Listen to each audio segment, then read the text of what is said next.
하나님의 말씀은 히브리서 2장 11절 말씀 한 절만 보시겠습니다.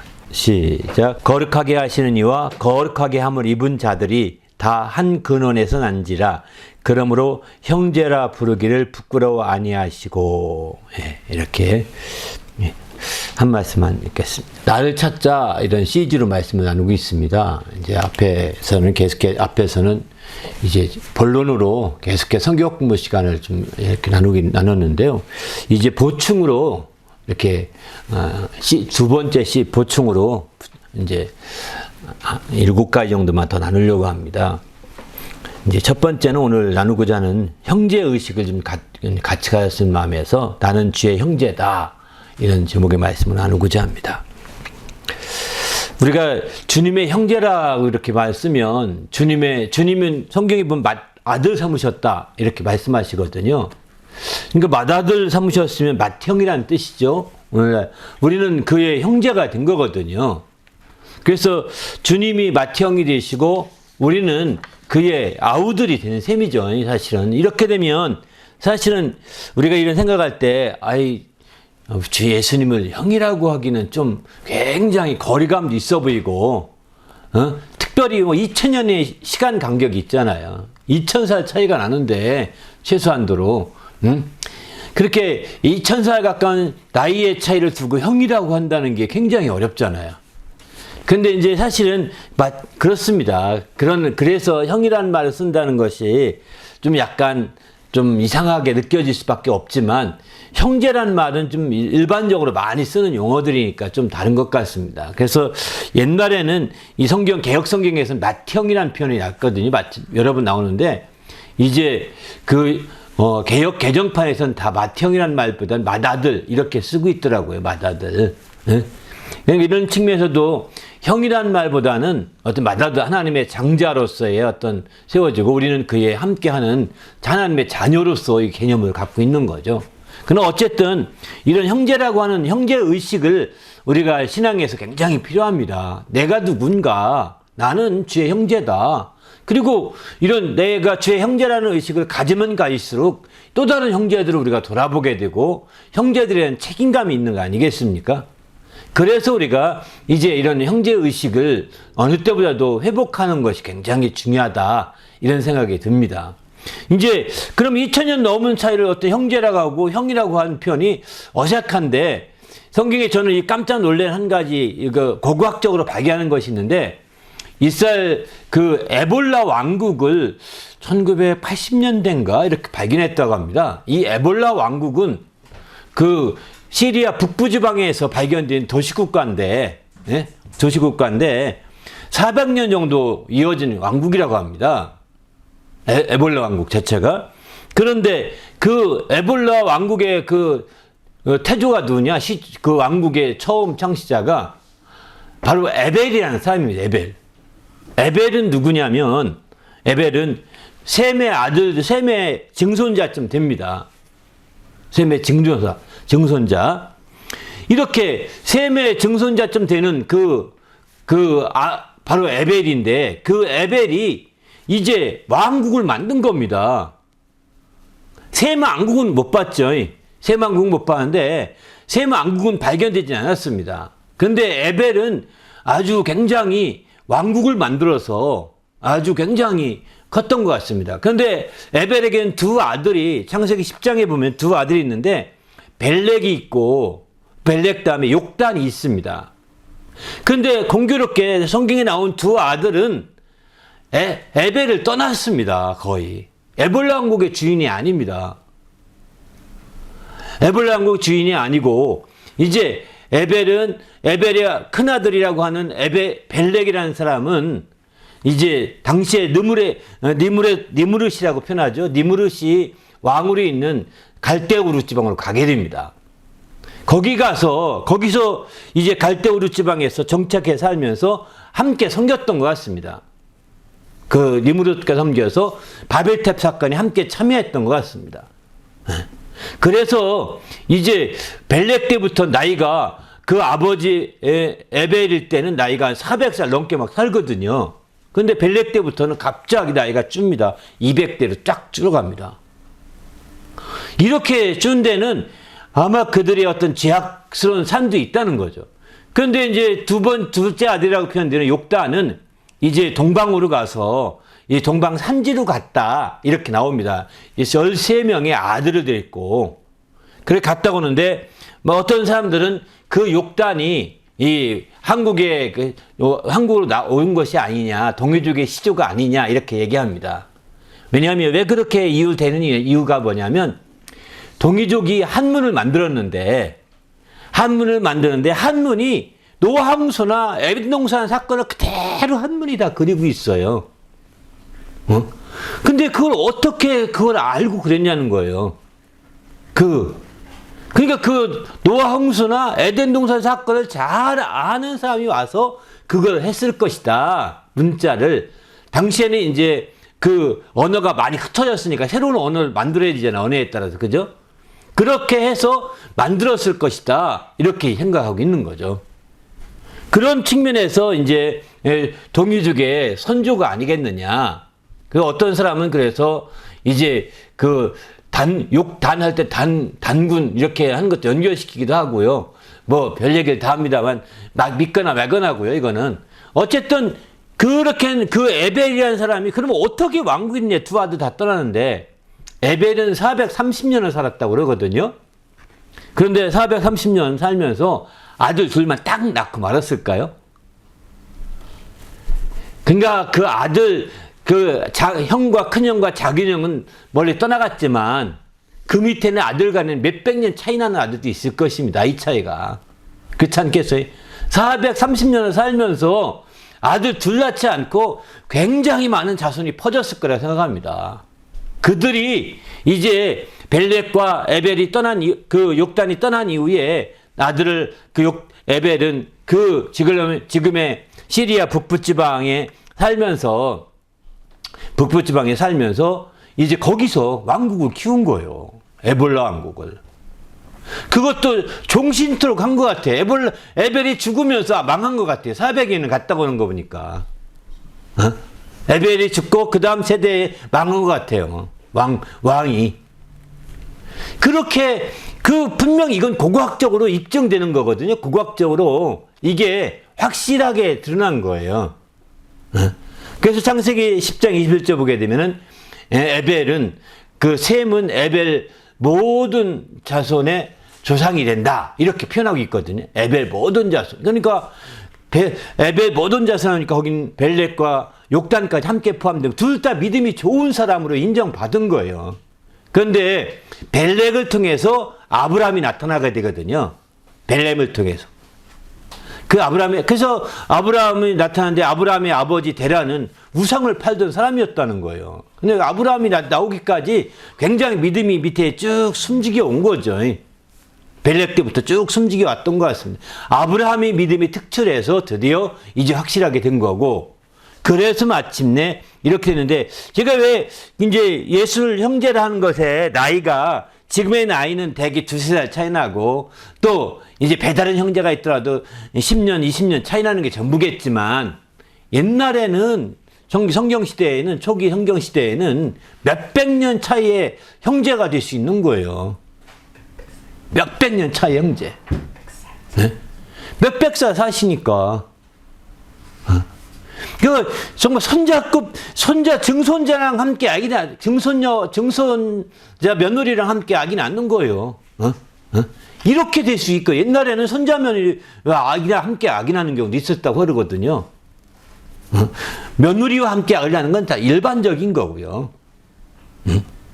며느리와 함께 아기 낳는 게 일반적인 거고, 손자 며느리와 함께 아기 낳는 경우도 있다고 합니다.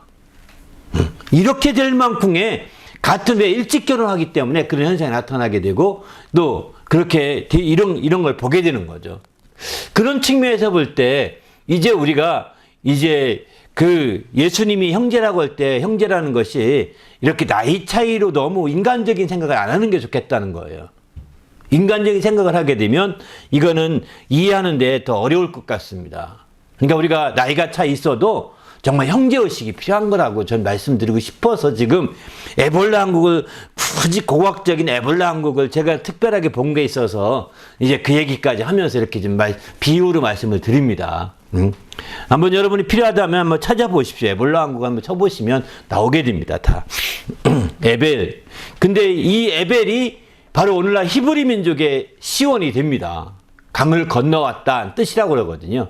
이브리의 그 기원이 에벨로부터 시작됐다고 합니다. 이브리. 바로 에벨이 이 강을 건너와서 그 강을 만든 거거든요. 유브라데를 건너와서 그 에볼라 왕국을 만들었기 때문에 마침내 이제 그래서 그때부터 이제 히브리라는 개념을 썼던 것 같고 그 히브리라는 개념이 완성된 것이 아브라함인 거죠. 아브라함은 결국은 최후에 그 땅을 떠나서 히브리인이 된 거죠. 그런데 그 기원은 시작은 에벨 때부터라는 겁니다. 에벨 때부터. 그런 차원에서 이스라엘의 어떤 그 신앙과도 굉장히 연결된 이 믿음의 조상 중에 에벨이라는 믿음의 조상이 있어서 함께 말씀을 드려봅니다. 430년 동안 2명만 아들 낳았겠느냐? 오늘날 둘만 낳아 잘 키우자 하듯이 그건 아닐 것이다. 절대 아닐 것이다. 적어도 한 200년 동안은 아기 낳지 않았을까? 반 정도는, 그죠? 아니면 300년 정도 낳거나, 그러면 최소 300살 차이가 나는 거예요. 그리고 그 300년 동안 왕으로 탄 겁니다. 왕으로, 에벨 왕국에. 그러니 이게 참 놀라울 수밖에 없는 거죠. 근데 그 에볼라 왕국의 그 모든 서책 이런 것들이 다 지금 발견됐다고 하는데 아직 해독이 안 됐다고 합니다. 그 서령 문자라고 그러죠. 세기 문자로 써 있는데 그게 지금의 메소포타미아의 세기 문자가 또 다르다고 합니다. 근데 그게 해석만 되면 새로운 성경적인 그 확정이 되는 고고학이 나올 것이다. 이런 얘기들을 합니다. 그러니까 그때 고고학이라는 것은 지금부터 기원전 한 3,000년 전 얘기거든요, 이게. 2500년 전 얘기니까 굉장히 오래된 얘기인 거죠. 그때 얘기를 지금 이 고고학적으로 확실하게 그 나와서 그 모든 도서관가에 거기 찾아서 거기 쐐기 문자 그 흙으로 구운 쐐기 문자 그 모든 도서관을 확보했다는 겁니다. 많은 몇천 점을 확보했다고 하더라고요. 그러니까 그거 해독이 된다면 아마 새로운 사람들이 아마 새롭게 뭐 할 겁니다. 아마. 그건 그렇고 하여튼 이렇게 우리가 나이 차이가 나도 여러분이 정말 내 손잡벌에 그 믿음 있는 형제를 보고 형제 이렇게 말하는 게 당신은 우스꽝스럽지 모를 것입니다. 아닙니다. 또 젊은 사람들이 80 노인을 향해서 형제 이렇게 말하는 게 당신은 굉장히 부담스러울지 모르겠지만 사실은 그게 뛰어넘어가야 되는 거예요. 우린 그리스도 안에서 한 형제이거든요. 할렐루야.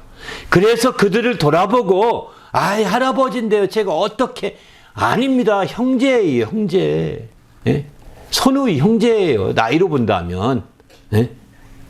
그런 나이보다 더 중요한 건 믿음이지 않겠습니까? 근데 믿음으로서의 형제의식을 갖고 그런 분이 하더라도 이제 함께 잘 도와주고 함께 잘 섬길 수 있다면 이게 우리가 해야 될 우리의 본분이라는 것입니다. 우리의 본분을 회복해야 되는 것이죠. 그러면 성경에 한번 하나하나 좀 찾아보겠습니다. 그럼 왜 우리가 주의 형제라고 이렇게 할 수 있게 되었을까요? 오늘 읽은 본문에 보게 되면 바로 거룩하게 하시는 이분이 예수님이시거든요. 그분과 거룩하게 함을 입은 자 누굴까요? 우리들이죠. 우리들이 다 한 근원에서 났다는 겁니다. 하나님이라고는 한 근원에서 난 거죠. 하나님의 뜻으로부터 한 근원이 된 거죠. 그래서 형제라 부르시기를 부끄러워 아니하신다는 겁니다. 그래서 형제라고 하게 된 거거든요. 물론 자매들과는 자매한테는 자매라고 부르죠. 같은 형제로서 남자들은 형제라고 하고 자매들은 여자들은 자매라고 우리가 부르긴 하지만 그러나 이건 다 똑같은 형제의식을 자매의식도 필요하겠지만 성경적인 말씀으로 그냥 다 이 영적으로는 그냥 형제의식이라고 생각하시면 될 것 같습니다. 영적으로는. 그래서 오늘날 그 여성 해방 운동, 여성 페미니스트들은 성경도 달리 해석해야 된다. 이렇게 얘기한다고 해요. 이런 형제 자매 합해서 형매 이렇게 해야 되나요? 말이 안 되는 거죠. 그렇게 말하는 사람도 있다고 하는데 너무 지나친 정말 성경까지 이렇게 들고 나오는 것이 하나님 아버지만 하면 안 되고 하나님 어머니도 있어야 된다. 뭐 이런 식까지 나오니까 말세예요, 말세. 이게 말세란 증거예요. 그래서 우리는 여기서 형제라고 할 때 자매라는 말 왜 안 쓰냐 하지만 생각하지 마시고요. 영적으로는 다 형제라고 보시면 됩니다. 영적으로는 다 자매라는 개념보다도 형제라고 보면 되는 거거든요. 그래서 우리는 주님 안에서 이런 형제의식이라고 할 때 자매의식 같이 포함되는 얘기입니다. 이렇게 이해하시면 좋을 것 같고, 그렇게 거룩하게 하시는 분과 또 거룩하게 함을 입은 사람들 다 서로 형제라고 하기에 부끄럽지 않다는 거예요. 자매들도 형제라고 할 수 있는 거죠. 그렇게 해서. 그래서 형제라고 하는데 주님이 이런 말씀하시죠. 누구든지 누가 내 형제며 누가 내 자매냐 이렇게 말씀하지 않습니까? 누가 내 동생이냐? 누가 내 형제요? 누가 내 자매냐? 바로 하나님의 뜻대로 행하는 자가 내 형제요, 내 자매요, 내 어머니니라 라고 이렇게 마태복음 12장 50절에 이렇게 말씀합니다. 하나님의 뜻대로 행하는 자, 하늘에 계신 내 아버지 뜻대로 행하는 자가 내 형제요, 내 자매다 이거예요. 바로 이제 이런 것처럼 바로 이제 하나님의 뜻 안에서 하나에서 난 겁니다. 한 근원에서 난 거예요. 그래서 하나님의 아들, 거룩하게 하시니 이신 하나님의 아들도 하나님에게서 난 거죠. 났죠. 우리도 우리도 낳지 않습니까? 그 예수님도 하나님의 뜻 안에서 나서 마침내 그가 이 땅에 육신에 오셨고, 우리도 하나님의 뜻 안에서 나서 오늘 이렇게 거룩하게 입은 성도가 된 것이죠. 그래서 우리가 형제라 하기에 부끄럽지 않다 이렇게 말씀하고 있습니다. 그래서 우리가 한 형제가 되어서 하나님께서 어떻게 역사하시기를 원하실까? 하나님께 어떻게 역사하셔 형제가 되게 하는데 하나님 어떻게 역사하셨을까? 마태복음 8장 로마서 8장 29절은 이렇게 말씀합니다. 하나님이 미리 아신 자들을 또한 그 아들의 형상을 본받게 하기 위하여 미리 정하셨으니 이는 그로 많은 형제들 중에서 맏아들이 되게 하려 하심이니라 이렇게 말씀하시죠. 바로 하나님께서 이제 예수님이 우리 형제가 되게 되셨는데 하나님이 역사하신 건 뭐냐면 많은 형제들 중에서 예수님 맏아들이 되게 하려고 하셨다는 겁니다. 왜 그렇게 했느냐? 바로 아들의 형상을 본받게 하기 위해서. 예수가 맏아들이 되지 아니하면, 맏형이 되지 아니하면 본받을 수가 없다는 거예요. 사실 자녀들이 오늘날은 많이 안 낳고 심지어 안 낳기도 하고 많이 안 낳기 때문에 그렇죠. 자녀가 많으면 많을수록 장남, 맏아들의 역할은 굉장히 중요하거든요. 옛날 어른들은 그래서 다들 가족들 보는 앞에서 내가 혹시 없으면 큰애의 말을 들어라 하면서 늘 가르친다고요. 왜냐하면 큰애가 지금 아버지 역할을 하는 거예요. 가정 역할을 하는 겁니다. 더구나 한국같이 유기적인 문화에서는 어머니보다도 아들에 대한, 장자에 대한 역할이 굉장히 크게 부각되고 있는 입장이죠. 그런 동양적인 이런 문화적인 측면 때문에 이제 맏아들의 역할이 왜 중요한지 많이 부각되는데 그건 본받는 거거든요.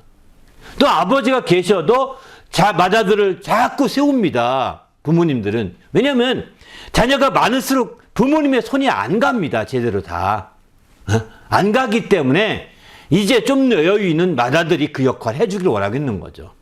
아버지한테 배웠기 때문에, 어머니한테 배웠기 때문에 맏아들이나 장녀나 장남이 그런 역할을 해주기를 원하는 거예요. 맏이들이 다.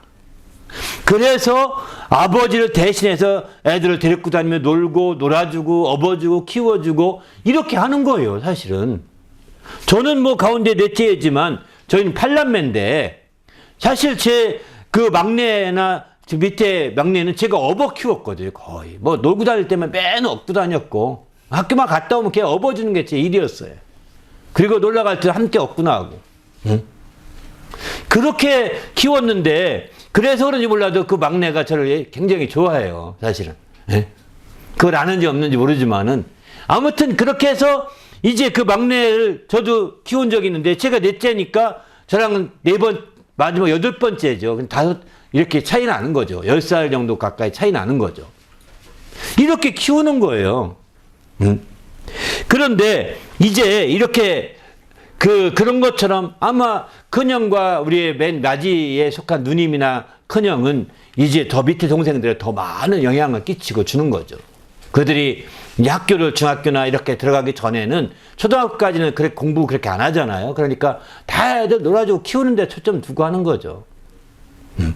그럼 요즘에는 안 낳고 하니까 많이 안 나니까 그럴 겨를도 없습니다. 동생하고 싸우기 바쁘죠, 사실은. 응? 형이라고 해서 형 뚜렷한 것도 없고 싸우기 바쁩니다. 그리고 처음에는 막 이게 자기가 형이라고 막 눌러버리는데 조금만 커보세요. 이제 동생이 더 큰 사람도 꽤 많습니다.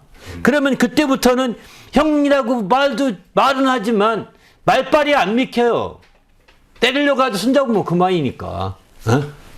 그러니까 이게 물론 때려서 키우는 거 아니지만 애들끼리는 그게 때리는 게 예? 그 마치 질서 없는 일이기도 하거든요. 물론 뭐 때리라고 하는 건 아닙니다. 근데 한국 옛날의 문화에서는 그랬다는 거죠. 아무튼 그런 것처럼 이렇게 본인에게 막 이렇게 그 리더십을 장악할 수 있는데 요즘은 더 뭐 그런 개념이 없어요, 이제. 그래서 옛날 어른 말 듣고서 이제 그걸 그대로 적용하려고 하시면 큰 코 다치는 경우가 많습니다. 에? 그러니까 하여튼 그러나 이제 성경에서는 맏아들을 세운 이유는 바로 그런 전통적인 면에서 이해할 필요가 있는 거죠. 아들의 형상을 본받게 하기 위해서 그를 맏아들로 하나님이 세우고자 했다는 거예요. 맏아들로 하나님이 되게 하려 하심이라고 표현하지 않습니까? 하나님이 그렇게 하게 하려고 힘쓰셨다는 거죠. 그래서 마침내 이제 예수님이 우리의 맏아들이 되셨다고 이렇게 표현합니다. 그러면 왜 하나님께서 예수를 본받게 하려고 이렇게 하셨을까요? 그것은 바로 하나님 아버지를 본받게 하기 위해서 하신 거예요. 성경은 에베소 5장 1절을 보면 그러므로 사랑을 받는 자녀같이 너희는 하나님을 본받는 자가 되라 이렇게 말합니다. 사랑을 받는 자녀같이 하나님 아버지를 본받는 자가 되라는 거예요. 그러니까 하나님 아버지를 본받는 자가 돼야 되는데 우리가 사랑받으니까 하나님을 볼 수도 없고 만질 수도 없고 하나님에 대해서 실체를 우리가 가까이 할 수가 없어요. 하는데 인간적인 한계가 있는 거죠. 그래서 하나님께서는 이제 아들을 보내셨고 그 아들을 맏아들로 삼으신 거예요. 그래서 아들을 통해서 하나님 아버지를 본받게 하려고 하신 거죠. 그래서 마침내 성경은 이렇게 예수님 이런 말씀하죠. 요한복음 12장 44절 보면 예수께서 외쳐 이르시되 나를 믿는 자는 나를 믿는 것이 아니요 나를 보내신 이를 믿는 것이다 이렇게 말씀합니다. 나를 믿는 자는 나를 보내신 이를 믿는 거라는 거예요. 그 다음 구절은 나를 보내신 이를 믿는 바로 나를 믿는 자 더 나가서 그 다음 14장 9절에 보면 나를 본 자는 곧 아버지를 보았다 이렇게 확인하고 있습니다. 그 빌립이 아버지를 보여주세요라고 이렇게 했더니 예수께서 말씀하신 내가 나를 본 적이 이렇게 오래됐거늘 어찌 아버지를 보이라 하느냐. 나를 본 자가 없고 아버지를 본 자가. 그러니까 예수를 본 자, 예수를 믿는 자, 그가 곧 아버지를 믿는 자, 아버지를 본 자가 되는 거거든요.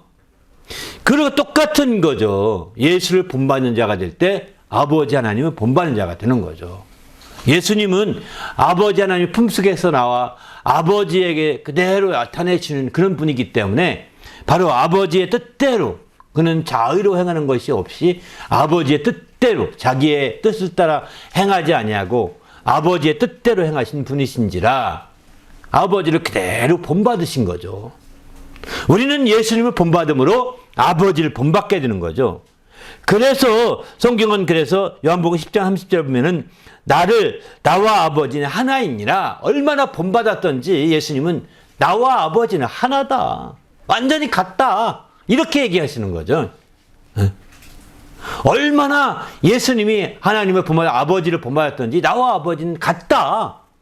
여러분, 나를 보면 아버지 똑같아. 내가 완전히 닮은 사람을 보고 얘기하잖아요. 우리가 아버지랑 꼭 닮은 사람, 어떤 사람이 와서 당신 아버지 어떻게 생겼습니까? 이렇게 물어보면 아버지가 내가 아버지 똑 닮았기 때문에 나를 보면 내 아버지가 이래요. 저 같아요. 이런다는 거니까요. 나와 아버지 하나예요. 하나. 똑같아요. 물론 닮은 게 같아서 그렇게 말하지만 예수님은 바로 닮은 정도가 아니라 본받기가 그렇게 완전하게 하나라는 거예요. 그래서 나와 아버지는 하나라. 심지어 이렇게까지 말씀하고 있습니다.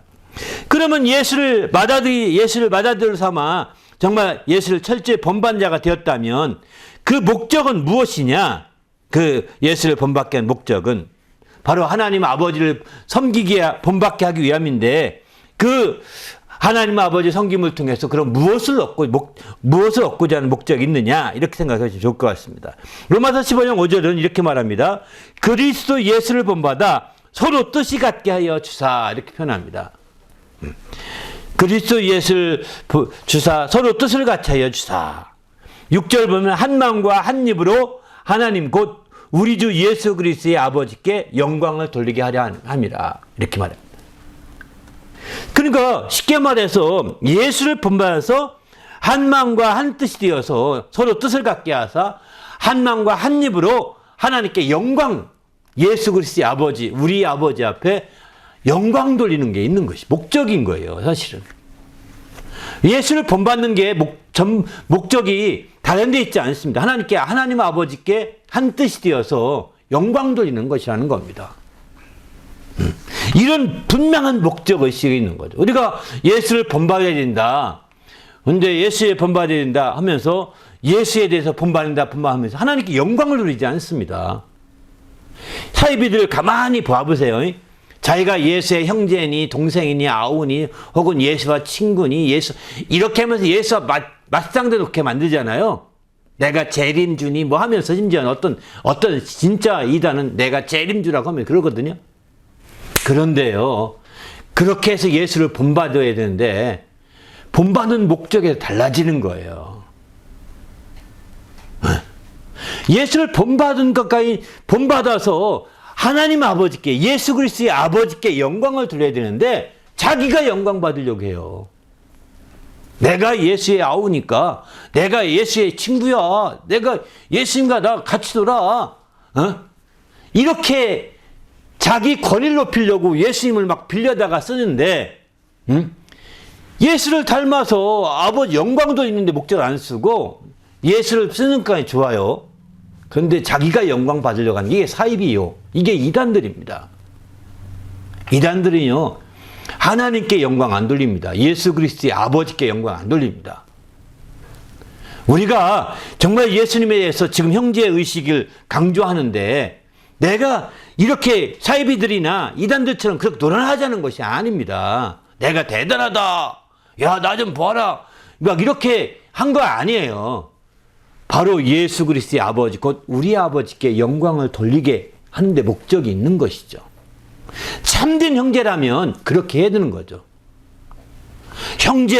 형제라고 부르고 형제라고 하기에 부끄럽지 않은 삶은 그 모든 것들을 통해서 자기가 영광 받는 것이 아니라 정말 상대방들을 이용해서 영광 받는 것이 아니라 하나님 아버지께 영광을 돌리게 해야 된다는 거예요. 바로 예수 그리스도를 본받아서 한 마음과 한 뜻이 되어서 이렇게 영광을 돌릴 때 가능한 거죠. 우리 모두도 이렇게 정말 우리가 본받는 예수 그리스도를 본받는 형제라 해서 그를 본받는 그 목적을 분명히 하는 성도가 되시길 바랍니다. 할렐루야. 그렇지 않게 되면 우리도 모르는 사이에 나도 모르는 사이에 으쓱해지게 되고 그런 자부심과 긍지가 오히려 자기를 망하게 만드는 거예요. 그게 자만심으로 바뀌게 해가지고요. 자부심이 자만심이 된다니까요. 그게 교만이 되게 하고요. 그래서 망하게 만드는 겁니다. 우리가 주님 안에서 예수의 형제라고 하는 의식을 회복하되 우리는 그러면 그럴수록 더 철저하게 정말 하나님 아버지께, 우리 주 예수 그리스도의 아버지께 영광을 돌리는 분명한 목적을 놓치지 않길 바랍니다. 이 방향 설정이 아주 확실하게 되지 않으면 안 된다고 성경을 말씀합니다. 이렇게 되기 위해서 그러면 예수 그리스도를 어떻게 본받아야 되느냐? 바로 대사로니까 1장 6절에 보게 되면은 바로 이렇게 성령의 기쁨으로 말씀을 받아서 우리와 주를 본받는 자가 되었다 했는데, 성령의 기쁨으로 말씀을 받아서 본받아야 되는 거죠. 하나님 말씀을 따라 본받아야 되는 거예요. 그때 말씀을 받아서 본받는다고 하는데 그것은 뭐냐면 3장 10절 11절에 빌립보 3장 10절 11절 보면은 이렇게 말씀합니다. 내가 그리스도와 그 부활의 권능과 그 고난의 참여함을 알고자 하여 그의 죽으심을 본받아 어떻게 해서든지 죽은 자 가운데에서 부활에 이르려 하노니, 이렇게 표현하거든요. 바로 이제 주님의 죽으심을 본받아야 된다는 거예요. 성령의 기쁨으로 말씀을 본받는다고 하니까 막 붕붕 뜨라는 얘기가 아닙니다.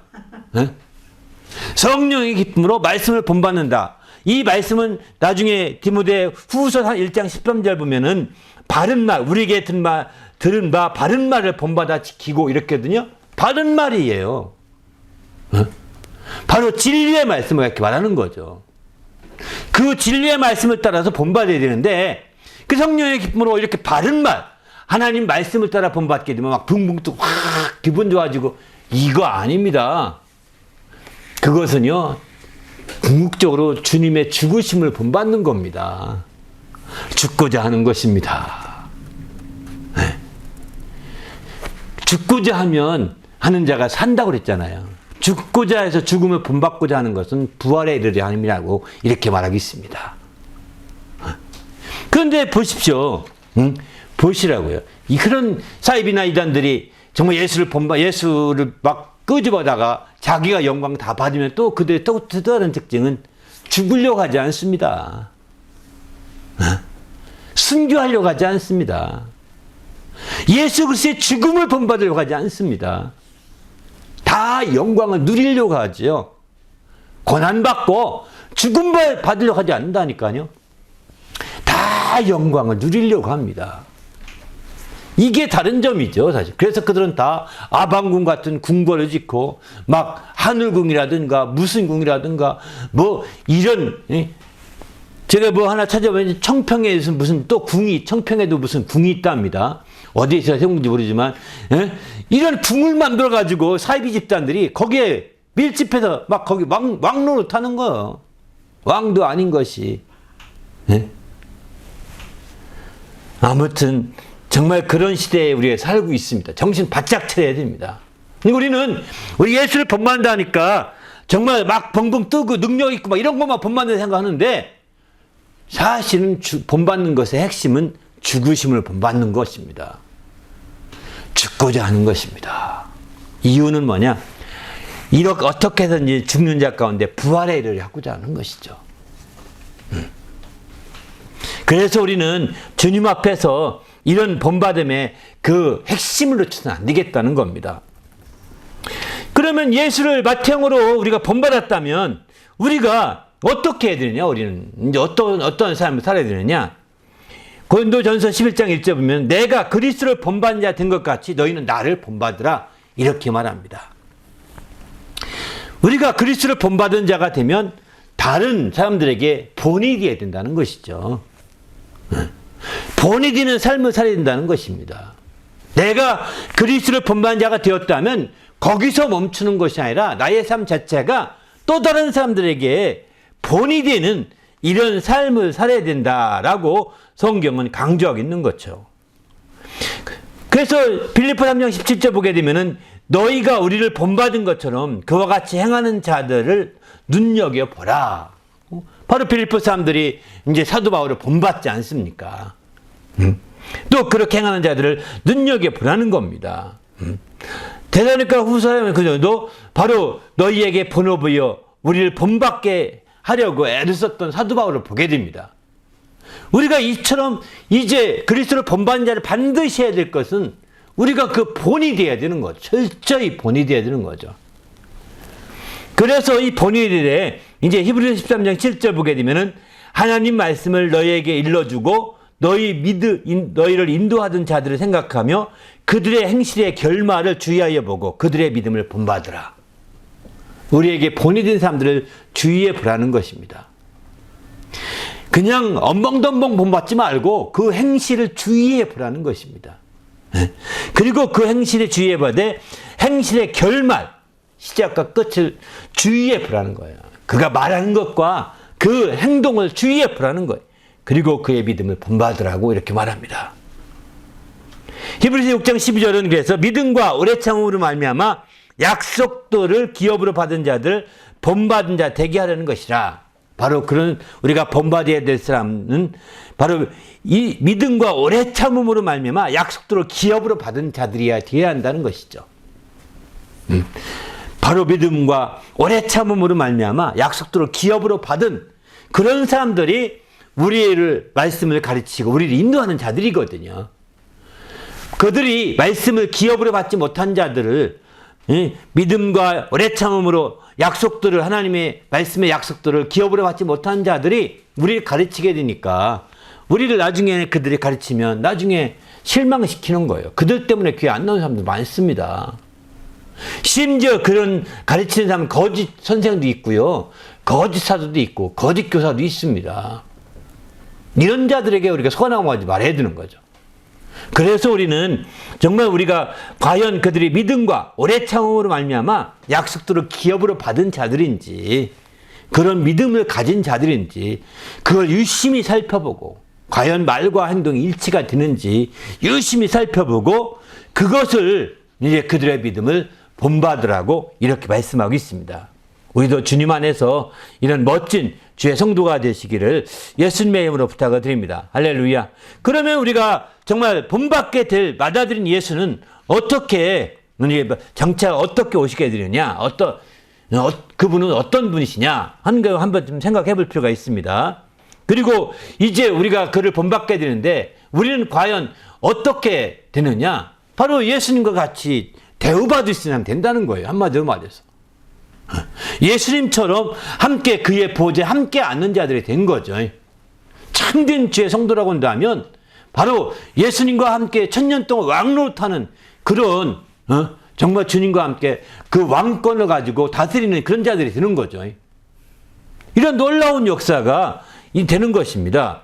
그때에 더구나 이제 하늘에 가서도 이제 예수님과 같이 정말 우리가 그 인정받게 되는 거죠. 왜? 하나님의 자녀이기 때문입니다. 예수님과 함께 바로 유업을 이을 자이기 때문입니다. 그래서 예수를 본받는 자들은 바로 같은 형제의식을 갖게 되는 거예요. 예수 그리스도와 함께한 형제의식을 갖게 되는 거죠. 히브리서 1장의 6절에 보면 예수님이 하나님께서 맏아들을 이끌어 세상에 다시 들어오게 하실 때에 하나님의 모든 천사들은 그에게 경배할지어다 말씀하시며 예수님을 맏아들로 여기셨는데 하나님께서 맏아들을 이끌어 세상에 다시 오신다는 것은 이게 마지막 주님의 재림 때를 갖게 말하게 됩니다. 다시 들어오게 하실 때에 하나님의 모든 천사들이 그에게 경배한다는 거예요. 그리고 또 천사들에 대해서 7절에 보면은 관하여는 그는 천사들을 바람으로 그의 사역자를 불꽃으로 삼으셨다고 했답니다. 그러니까 천사들을 일꾼을 삼는 거 일꾼. 바람이나 불꽃 같은 일꾼으로 삼아서 천사들을 쓸 뿐인 거예요. 그런데 이제 맏아들로 삼으신 그 아들은 경배하게 되는 거. 그들이 와서 바람으로 삼으신 천사들, 불꽃으로 삼은 천사들이 와서 경배하는 겁니다. 경배할지어다 라고 했다는 거예요. 왜 그렇게 됐느냐? 바로 그가 천사보다 훨씬 뛰어남, 예수님이 맏아들로 삼으신 예수님이 천사보다 훨씬 뛰어남은 그들 천사들보다 더 아름다운 이름을 기업으로 얻으셨기 때문이라고 히브리서 1장 4절은 이렇게 표현하고 있습니다. 예수 그리스도의 이름을 얻었기 때문에 천사들이 경배하게 되는 거예요. 천사들보다 더 아름다운 이름으로 이제 기업을 얻었기 때문에. 그러면 예수를 본받은 사람들은 어떠냐? 마찬가지죠. 예수 그리스도를 본받은 맏아들을 본받아서 우리가 살고 있는 참된 우리 형제들은 어떠냐? 다 또한 예수, 천사보다 더 뛰어난 이름, 그 예수라는 이름을 기업으로 받은 자들이거든요. 함께. 그렇기 때문에 천사들이 정말 그 우리에게도 와서도 함께 형제라고 부끄러워하지 아니하시고 형제라고 부르는 자들에게 와서 함께 경배하게 되는 거죠. 이런 놀라운 역사가 주의 형제들에게 있게 됩니다. 할렐루야. 하나님의 뜻대로 행하는 형제들에게 주의 천군 천사들이 와서 막 경배한다는 거예요. 왜? 바로 천사들보다 훨씬 뛰어난 것은 예수 이름, 더 뛰어난 이름을 기업으로 얻었기 때문이라는 것입니다. 놀랍지 않습니까? 그러면서 히브리서 1장 5절은 이렇게 말합니다. 하나님께서 어느 때에 천사 중에 누구에게 너는 내 아들이라 오늘 내가 너를 낳았다 하셨으며 또다시 나는 그에게 아버지가 되고 그는 내게 아들이 되리라 하셨느냐. 천사들에게는 바로 아들이라 한 적이 없다는 것입니다. 천사들을 향해서 내가 내 아버지다 이렇게 말한 적이 없다. 너는 내 아들이라 말한 적이 없다는 것입니다. 그러니까 히브리서 1장 5절 말씀 확실하게 우리가 믿는다면 우리는 천사와 완전히 격이 다른, 신분에 있어서 격이 다른 그런 격차가 있는 품격이 높은 하나님의 자녀인 겁니다. 할렐루야. 그런 형제의식이 필요한 거죠. 우리가 세상에 얼마나 많은 천사를 섬기고 있습니까? 천사님을 섬기고 있습니까? 세상에 무당들이 다 천사님 하잖아요. 세상에 많은 종교들이 천사 섬기잖아요. 유대교도 천사를 굉장히 많이 신봉합니다. 천주교는 너무 마찬가지입니다. 그러나 천사들이 경배하는 주의 형제들이라는 거예요. 할렐루야. 천사들이 경배하는 주의 형제라고 하는 형제의식을 가지시기 바랍니다. 할렐루야. 바로 우리가 하나님의 뜻대로 할 때 이와 같이 한 마음과 한 뜻이 되어서 하나님께 영광 돌리는 형제들이 된 것이죠. 우리 모두도 이런 멋진 주의 형제가 되어서 하나님 앞에 귀하게 쓰이시길 바랍니다. 할렐루야. 그러면 우리가 정말 예수 그리스도를 본받아서 주의 형제가 되었다면 우리는 우리가 어떠한 형제의식을 가져야 이제부터 마땅하냐? 또 다른 형제에 대해서 우리가 그들을 긍휼히 여기고 그들을 사랑하고 그들을 비판하지 말아야 합니다. 성경은 그래서 정말 요한일서 4장에 보게 되면 그 하나님을 사랑하는 자는 그 형제를 사랑할지니라. 우리가 이 계명을 주께 받았다라고 이렇게 표현하고 있습니다. 베드로도 말합니다. 1장 22절에 보게 되면은 너희가 진리를 순종함으로 너희 영혼을 깨끗하게 하여 거짓이 없이 형제 사랑하기에 이르렀으니 마음으로 뜨겁게 서로 사랑하라. 이렇게 말하고 있습니다. 형제 간에 정말 우애가 있어야 된다는 거죠. 한마디로 말해서 형제 우애가. 그 베드로는 그래서 형제 우애를 강조하고 있습니다. 뜨겁게 이렇게 한 데는 그 예수님으로부터 베드로가 들었던 말이 있죠. 너가 사단이 너를 밀가부 살고 너를 청구했는데 내가 너를 위해서 기도했다. 예수님 이렇게 말씀하시죠. 그러면서 너가 이제 돌이킨 후에는 내 형제를 돌아보라고 이렇게 얘기합니다. 내 형제를 돌아보라고. 그러니까 내가 굳게 돌아보라는 여기 해서 굳게 하라고 이렇게 표현하죠. 누가복음 20장 32절에 보면은 내가 너희를 위하여 내 믿음에 떨어지지 않기를 기도하였노니 너는 돌이킨 후에 내 형제를 굳게 하라 이렇게 말합니다. 돌아보라는 거예요. 그러니까 이렇게 형제를 굳게 하라는 거예요. 그 얘기를 들었던 베드로는 마음속에 늘 형제의식을 가졌던 것 같습니다. 그리고 이제 마지막 신의 성품에 대해 설명할 때도 믿음의 덕에 시게하면서 마지막 사랑을 공급하라 하기 전에 형제 우애를 더하고 또 형제 우애에 사랑을 공급하라. 하나님의 사랑을 더해야 된다라고 이렇게 말하고 있습니다. 형제 우애를 굉장히 강조한 게 베드로예요, 사실은. 이렇게 형제의식을 그는 가지고 있었던 것을 보게 되는 거죠. 바로 우리도 그런 측면에서 형제에 대한 생각들이 달라지. 그런데 많은 사람들은 형제에 대해서 정말 비판하고 비난하고 막 비방하고 그러지 않습니까? 네가 왜 형제를 비판하고 비방하느냐? 네가 재판장이냐고. 야고보서 같은 데 보면 막 우리 주님이 책망하지 않습니까? 네가 그대로 심판대 앞에 서리라고 이렇게 얘기합니다. 우리는 형제를 비방하거나 비판하는 자가 되지 마시고 정말 그들을 잘 사랑하는 자가 되시길 바랍니다. 심지어 형제 중에 죄를 범하는 자가 있다면 이제 어떻게 하느냐? 예수님이 이렇게 말씀합니다. 내 형제가 죄를 범하거든 가서 너와 그 사람과만 상대하여 권고하라. 만일 들으면 내가 내 형제를 얻은 것이요. 이렇게 말합니다. 놀라운 표현입니다. 형제가 죄를 범하거든 가서 그를 상대로 해서 권하라는 거, 권고하라는 거. 그래서 들으면 내가 얻었다, 내가 구원했다 이렇게 한다는 겁니다. 참 놀랍지 않습니까? 아니 예수님 말씀 따라서는 예수님이 구원하신 건데 내가 구원했다, 내가 얻었다 한다는 거예요. 그리고 형제가 또 18장 또 보게 되면 이렇게 말합니다.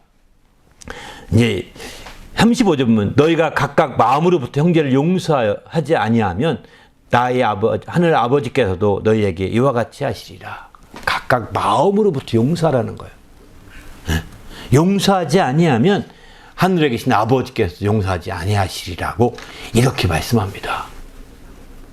그러니까 우리가 예수님이 직접 하신 말씀입니다. 이런 말씀을 들었던 베드로는 더 아주 형제의식이 더 뚜렷한 거죠. 형제라는 말을 많이 쓰면서 뚜렷하게 더 강조하고 있는 거죠. 우리 모두도 정말 이렇게 깨워서 이렇게 하시고 부탁드립니다. 할렐루야. 성경에 형제를 특별히 사도 바울은 형제를 해하지 말라. 이 일의 분수를 넘어서 형제를 해하지 말라고 데살로니가서 4장 6절 이렇게 말합니다. 우리가 너희에게 미리 말하고 진행한 것 같이 이 모든 일에 주께서 신원하여 주십니다. 주님이 신원해 주신다는 거예요. 형제를 해하지 말라는 것입니다. 심지어 이제 우상의 제물을 먹어서 믿음이 약한 형제가 망하게 해서는 안 된다는 겁니다. 만일 망하게 한다면 어떻게 되느냐? 그리스도께서 위하여 죽으신 형제라는 거예요. 주님이 그에 대해서 물어보겠다는 것과 똑같은 거죠. 바르게 하지 않으면 나 때문에 신앙의 양심에 정말 부정적인 영향을 받지 않습니까? 부정적인 영향을 받아서 그들이 함께 멸망으로 갈 수가 있거든요. 이렇게 안 되게 만들어야 된다는 거죠. 형제의식이 너무 중요한 거죠. 그냥 무책임하게 각각 알아서 하는 거야. 알아서 하는 것도 중요하지. 내가 형제로서 역할을 다 했느냐는 거예요. 내 형제로서 해서 혹시 그가 죄를 범했을 때 그를 공부해서 얻으면 내가 얻은 것이다 라고 주님이 말씀하는 인정한다는 거예요. 놀랍지 않습니까? 이런 역사들이 펼쳐져야 되는 거죠. 그런데 여기서 한 가지 우리가 꼭 마지막으로 꼭 언급하고 주의할 것이 있습니다. 그건 뭐냐면 예수님이 이렇게 진짜 본받는 형제가 된 거죠. 형제라고 느끼겠죠. 그러면 우리가 예수님을 어떻게 이제 섬길 것이냐 이거예요. 왜냐하면 아까 이단들이나 사이비들은 예수를 형제로 끌고 와서 자기가 다 단물을 다 빼먹고 영광을 다 누리고 이렇게 한다 이거예요. 그거 아니라고 가르치고 있는 거죠. 성경에 한 재밌는 말씀이 산 구절 본다면 디모데전서 6장 2절에 보면은 믿는 상전이 있는 자들은 그 상전을 형제라고 가볍게 여기지 말고 믿는 상전을 두었으면 종들에게 믿는 상전을 두었으면 그 믿는 상전을 형제라고 가볍게 여기지 말라는 겁니다. 더 잘 섬기게 하라. 이는 유익을 받는 자들이 믿는 자요 사랑을 받는 자임이라. 너는 이것들을 가르치고 관하라. 이렇게 말합니다. 예수님이 우리의 맏형이라고 한다면요 더 잘 섬겨야 되는 겁니다. 가볍게 여기서는 안 됩니다. 예수님이 내 형인데 너 내 말 잘 들어 하면서 이용만 하려고 하지 마시고 예수님이 누가 안 되게 더 잘 섬겨야 되는 거죠. 그렇지 않게 되면 이거는 세상에 있는 형제, 믿음의 상전된 형제에게도 이렇게 하라고 했는데 예수님은 우리의 주님이시잖아요. 형제이시면서도 주님이시잖아요. 구세주이시잖아요. 그러니까 이 상전 중에 상전이십니다. 예수님은. 형제이면서도. 그러니까 여기서 예수님에 대한 우리의 생각이 달라져야 되는 거죠. 여러분, 그 중국의 태평천국이라는 난이라는 것이 있습니다. 이 태평천국의 난 때문에 청나라가 망하는 계기가 됐는데, 청나라의 그 왕권이 다 무너질 수 있는 계기가 크게 마련하게 됐는데, 이 태평천국의 난에 이 사람이 이제 난 주종자가 누구냐면 예수님의 동생이다 해가지고 막 선동해가지고요. 당시에 기독교가 굉장히 많았었거든요, 중국에. 그래서 막 나는 예수 형제다 그래서 막 굉장히 열심히 섬겼던 것 같아. 그래가지고 그들을 선동해서 처음에는 막 선동해서 열심히 섬겼나 봅니다. 그러니까 막 다 공동체 활동하고 막 다 섬기다 보니까 야, 저 사람이 진짜 예수님 같은 사람이다. 막 이렇게 해서 막 몰려드는 거죠. 이럴 때일수록 정신을 바짝 차려야 합니다. 많이 몰려들어서 인원이 많아질수록 정신을 차려. 몰려드는 어느 순간부터 그는 자기가 영광을 독차지하는 거거든요. 그 내부적으로 이미 독차가 있었을 것입니다. 말단에 있는 사람은 안 보이는 것 뿐이죠. 그래서 그렇게 선동해가지고 난을 일으켜가지고 완전히 막 이렇게 되죠. 결국은 망했죠. 망했습니다. 이것처럼 예수님의 아우라고, 진짜 아우라고, 비성경적인 표현은 아니잖아요. 그죠? 맞긴 맞지 않습니까? 지금 이런 얘기만 잘 자기 쪽으로 좋은 쪽으로만 해석해 가면 양쪽을 다 보지 아니하고 왜곡시킬 수가 있거든요. 얼마든지. 자기 좋은 쪽으로. 이렇게 되면 바로 처음은 비슷할지 모르지만 끝이 다른 사람이 되고 맙니다. 이게 이단이거든요.